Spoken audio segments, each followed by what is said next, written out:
Hello, everyone.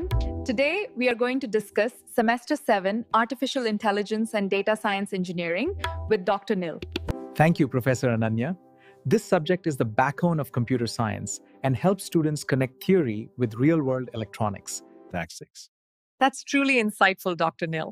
We'll explore these ideas in depth through real-world examples in this episode. চলুন একটা দৃশ্য কল্পনা করি। ধরুন কলকাতার নিউ মার্কেটে ঈদের আগের দিন। কি প্রচণ্ড ভিড়! হাজার হাজার মানুষের মধ্যে থেকে যদি আপনাকে একটা নির্দিষ্ট মুখ খুঁজে বের করতে বলা হয়, কাজটা প্রায় অসম্ভব, তাই না? একজন সেরা গোয়েন্দার জন্য এটা একটা বিরাট চ্যালেঞ্জ। তো একটা কম্পিউটার এই কঠিন কাজটা কিভাবে করে? এটাই আমাদের আজকের কেস। যে কোনো গোয়েন্দা যেমন কেস সলভ করার জন্য প্রথমে ঘটনাস্থল থেকে সূত্র বা ক্লু জোগাড় করেন, ঠিক সেইভাবে একটা কম্পিউটারও যে কোনো ছবি থেকে প্রথমে তার দরকারি সূত্রগুলো খুঁজে বের করে। এই সূত্রগুলোই হল ছবির আসল তথ্য। এখন প্রশ্ন হল, এই সূত্র বা ফিচারগুলো আসলে কি? এগুলো কিন্তু খুব সাধারণ জিনিস, যেমন ছবিতে কেউ যে শাড়িটা পরে আছে তার নির্দিষ্ট রংটা কি, বা ধরুন পেছনের দেয়ালে ইটের খসখসে ভাবটা, মানে তার টেক্সচার। এমনকি কারো মুখের হাসির বাঁকটাও একটা সূত্র হতে পারে। এর বাইরেও কম্পিউটার এমন কিছু জিনিস দেখে যা আমরা খালি চোখে দেখি না, যেমন ধরুন স্পেকট্রাল ডেটা। আর হিস্টোগ্রাম দিয়ে কম্পিউটার এক নজরে বুঝে নেয় ছবিতে কোন রং কতটা পরিমাণে আছে। মানে এই সব ছোট ছোট তথ্যই কম্পিউটারের কাছে এক একটা গুরুত্বপূর্ণ ক্লু।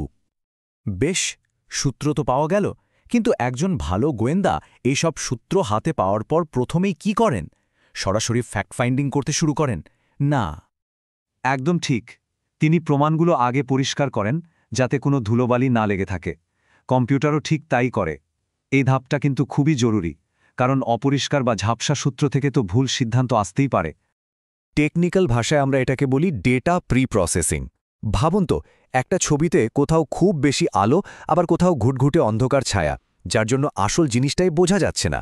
প্রি প্রসেসিং ঠিক এই সমস্যাগুলি দূর করে। যেমন ধরুন GCN বা গ্লোবাল কন্ট্রাস্ট নর্মালাইজেশন। এটা ছবির আলো ছায়ার বৈষম্যকে একটা স্বাভাবিক অবস্থায় নিয়ে আসে, যাতে প্রত্যেকটা সূত্র একদম পরিষ্কারভাবে ফুটে ওঠে। ঠিক আছে, প্রমাণ এখন পরিষ্কার। তো এখন গোয়েন্দা কি করবেন? তিনি নিশ্চয়ই সব সূত্রকে একটা নোটবুকে পরপর সাজিয়ে গুছিয়ে লিখবেন, তাই না? কম্পিউটারও ঠিক এটাই করে, কিন্তু তার নোটবুকটা একটু অন্যরকম। সে এই সমস্ত সূত্রকে, সেটা রং হোক, আকার হোক বা টেক্সচার, সবগুলোকে সংখ্যায় বদলে ফেলে। সংখ্যার এই যে লম্বা একটা তালিকা তৈরি হলো, একেই বলা হয় ফিচার ভেক্টর। এটা আসলে ছবিটার একটা ইউনিক ম্যাথমেটিক্যাল সিগনেচার, ঠিক যেন আমাদের গোয়েন্দার ডিজিটাল নোটবুক।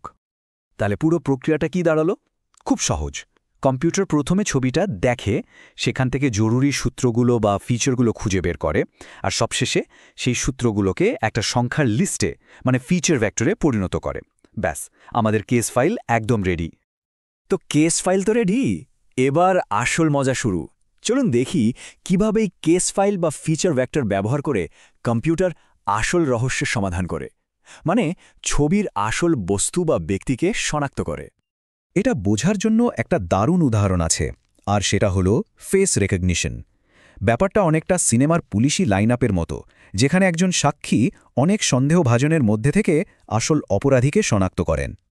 এক্ষেত্রে আমাদের গোয়েন্দা, মানে কম্পিউটার, কি সূত্র খুঁজবে? সে মাপবে দুই চোখের মধ্যে দূরত্ব কতটা, নাকের আকার ঠিক কেমন, ঠোঁটের গঠন বা চোয়ালের লাইনটা কেমন। এই প্রত্যেকটা জিনিস হল এক একটা গুরুত্বপূর্ণ সূত্র। আর এইসব মাপজোককেই যখন সংখ্যায় বসানো হয়, তখন তৈরি হয় ওই সংশ্লিষ্ট মুখটার ফিচার ভেক্টর। যেমন ধরুন চোখের দূরত্ব 120 ইউনিট, নাকের আকার 45 ইউনিট ইত্যাদি। এটাই হলো ওই মুখটার একটা গাণিতিক পরিচয়। আসল খেলাটা এখানেই। কম্পিউটারের কাছে আগে থেকে একটা বিশাল ডেটাবেস থাকে, যেখানে হাজার হাজার পরিচিত মুখের ফিচার ভেক্টর সেভ করা আছে। যখনই একটা নতুন মুখের ফিচার ভেক্টর আসে, কম্পিউটার তখন ডেটাবেসের প্রত্যেকটা ভেক্টরের সঙ্গে সেটার গাণিতিক দূরত্ব বা পার্থক্য মাপে। যে পরিচিত মুখের ভেক্টরের সাথে নতুন ভেক্টরের সংখ্যার পার্থক্য সবচেয়ে কম হয়, কম্পিউটার তাকেই সঠিক ম্যাচ হিসেবে ধরে নেয়। এই পদ্ধতিটাকেই বলা হয় সিমিলারিটি মেজার। তাহলে মূল ব্যাপারটা কি দাঁড়ালো? কম্পিউটার কিভাবে দুটো আলাদা ছবিকে গাণিতিকভাবে তুলনা করে? উত্তরটা কিন্তু খুব সহজ, ফিচার ভেক্টরের মাধ্যমে। ছবিকে সংখ্যায় পরিণত করেই এই তুলনাটা সম্ভব হয়। আচ্ছা, পুরো ব্যাপারটা মনে রাখার একটা সহজ উপায় আছে। চলুন এ পুরো গোয়েন্দা গল্পটাকে একবার ছোট্ট করে গুছিয়ে নেওয়া যাক, এমনভাবে যাতে ব্যাপারটা একদম মাথায় গেঁথে যায়। এই একটা লাইন মনে রাখলেই কিন্তু পুরো ব্যাপারটা জলের মতো পরিষ্কার হয়ে যাবে। ছবি থেকে সূত্র খোঁজ, নম্বর দিয়ে সাজাও, তারপর মেলাও। প্রথমে ফিচার এক্সট্র্যাকশন, তারপর ফিচার ভেক্টর তৈরি, আর শেষে ফিচার অ্যানালিসিস। কি খুব সহজ না? তাহলে আমাদের ডিজিটাল গোয়েন্দার কাজের প্রক্রিয়াটা কি ছিল? ১. সূত্র খোঁজা, মানে ছবি থেকে ফিচার বের করা। ২. নোট লেখা, মানে সেই ফিচারগুলোকে দিয়ে একটা ফিচার ভেক্টর তৈরি করা। আর ৩. প্রমাণ মেলানো, মানে ডেটাবেসের সাথে নতুন ভেক্টরটাকে তুলনা করে সঠিক মেল খুঁজে বের করা। আচ্ছা, আমরা যে এতক্ষণ ধরে কম্পিউটারের গোয়েন্দা হয়ে ওঠার গল্পটা শুনলাম, এটা কিন্তু শুধু পরীক্ষার নম্বর পাওয়ার জন্য নয়, এর গুরুত্ব অনেক অনেক বেশি। মানে এই যে একটা যন্ত্রের দেখার ক্ষমতা, ছবিকে বোঝা, বিশ্লেষণ করা, এটাই কিন্তু ভবিষ্যতের সমস্ত বড় বড় টেকনোলজির মূল ভিত্তি। আজ আমরা ক্লাসরুমে যা শিখছি, সেটাই আগামী দিনে পৃথিবীকে বদলে দেওয়ার ক্ষমতা রাখে। আর এই জ্ঞানটা সরাসরি ভবিষ্যতের কেরিয়ারের সঙ্গেও যুক্ত।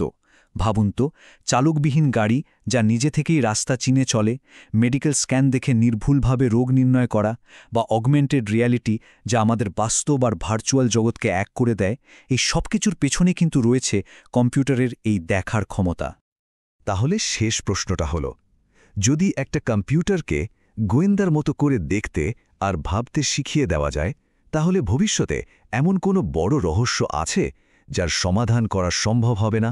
ভাবার বিষয় হল, এরপর আমরা একে দিয়ে কোন কোন অমীমাংসিত রহস্যের সমাধান করাব, এই চিন্তাটা নিয়েই আজকের আলোচনা শেষ করা যায়।